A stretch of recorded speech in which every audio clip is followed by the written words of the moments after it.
where are the studios actually making these movies? Like, we have to really just go to Sundance, pick up movies, and then get into the Oscar race. Yeah. It's just really disappointing at the end of the day that that's the way that the movie industry has kind of turned. Yeah.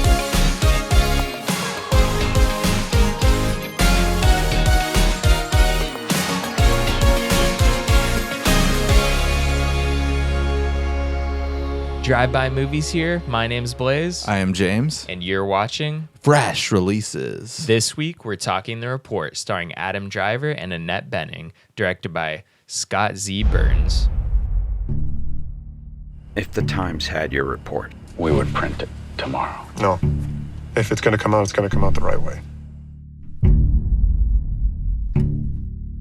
If you're wondering who Scott Z. Burns is, he's Steven Soderbergh's writer. He's done a lot of his films recently, and Steven Soderbergh actually was on this film as one of the main executive producers. Another thing I've noticed with a lot of recent Scott Z. Burns movies that he'd worked with Steven Soderbergh was the intensity and like how fast-paced they were with Side Effects and Contagion. And also one thing that stuck out also was the score in those movies, and I liked that the score was pretty intense and well like followed throughout the entire film. This movie is like just a series of just moments. Not a whole lot of time to like really take a break and rest for this movie. It's just a lot of like bam, bam, bam. You're force fed a lot of information, like these poor tortured people as well.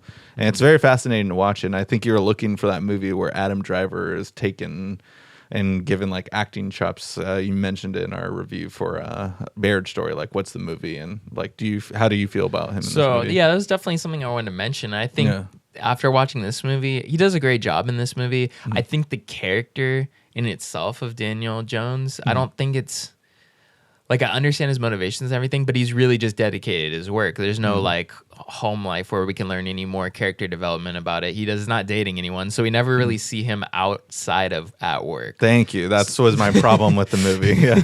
So it's just like there's other than the plot, there's really no character development outside of that. He's dedicated to his work. There's a couple scenes here and there at work where his coworker was mentioning like, I'm gonna need to quit. I need a home life, and he doesn't even know when Thanksgiving is, when it's the next week. Yeah, that was it's fascinating to watch, but I think I would have enjoyed this movie thoroughly just as much if it was a documentary. That's what it felt like, and not to take away from the performances, they're great. The writing's top notch. The score is fantastic as well.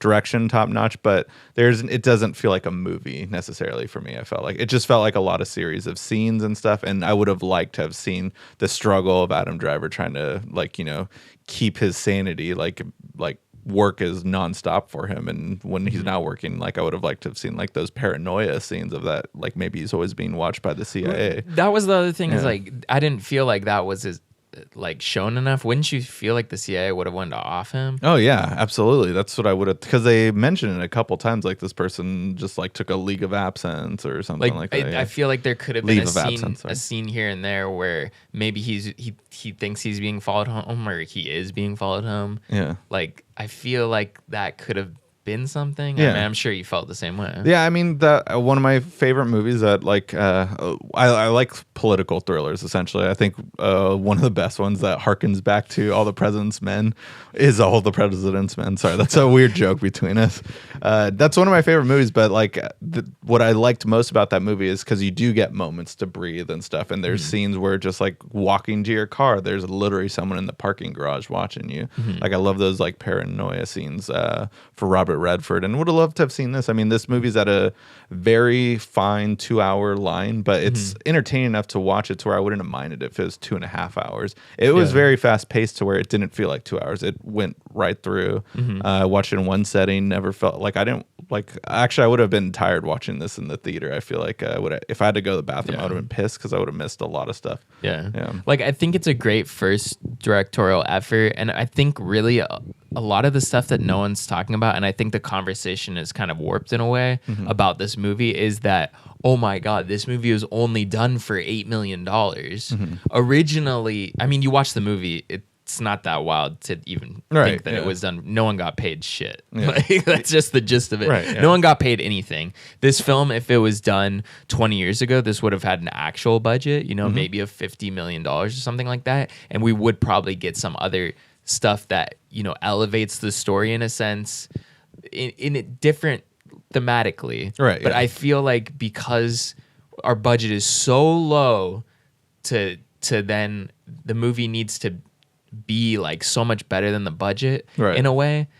It's just like the stakes are almost so low, like in a filmmaking way. Like we dropped the budget to $8 million, and then it was originally $16 million. They dropped the budget in half. They cut it in half, and it's like we're getting a movie that should be like a $50 million budget, and the movie could be much grander, but yet it's almost like a primer in a way. Like it's just very small, simple, very well done exercise, but at the same time, it's thrown into the pit of this is one of those movies that I think Amazon's gunning for like Academy Awards, and I don't think they're misdeserved. I just think it's wild that it's like we're getting an $8 million movie in something that should be celebrating all people putting all their money into make like the best movie of the year. And I don't think this is a bad movie by any means. It just it's kind of sad in a way. It is, absolutely, yeah. Because like honestly, I could see a studio like putting in $50 million, like, oh, Steven Soderbergh, take it over. Here's $50 million.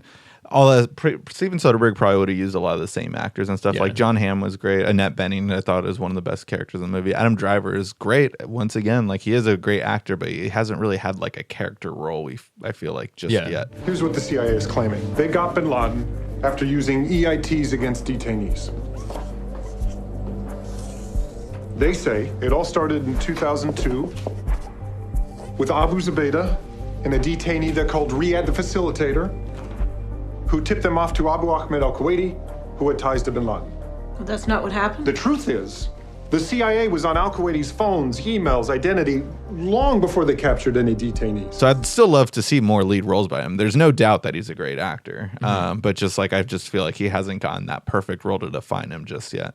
And, I want a full like body role. Like I want like a actual like this is almost like he does a great job in the performance, but he is just a straight laced suit. Like that's all we get is a suit that's dedicated to his work. Yeah. And he really like delivers everything perfectly. Like you said, you know, he's a trained Juilliard actor. Like I know he's a good actor. I just want that character from him for once. Like he's doing all the heavy lifting in the Star Wars movies, but still his character is like a caricature. Yeah. And it's just like when the movie ends, though, like I'm like, oh, finally. But like I think everyone for the most part knows the true story. And so, well, actually, I kind of have to thank Zero Dark 30 for the true story, essentially, because that's kind of when I like kind of looked into this story. Because I mean, I'm sure like articles and like there were talks about it and stuff, and as the movie like it says, though, yeah, there was like reports being announced, but there wasn't an official report. It's just being a huge investigation that was like kind of being hidden. But Zero Dark 30, when that came out, I was like, we were actually doing this? Like, what the hell? Isn't torture illegal? And so like, but like Zero Dark 30, that's not the main focus of the movie.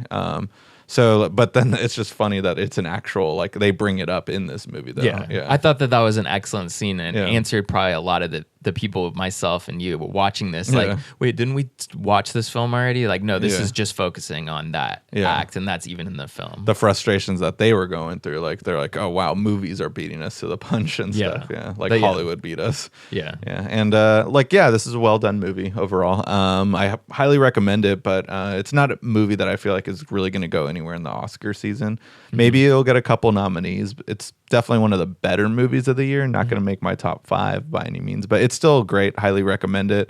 But I'm looking forward to, like, actually, if there's any documentaries about it, like, leave a comment to let me know, because this was an interesting subject and like to, be more educated on this.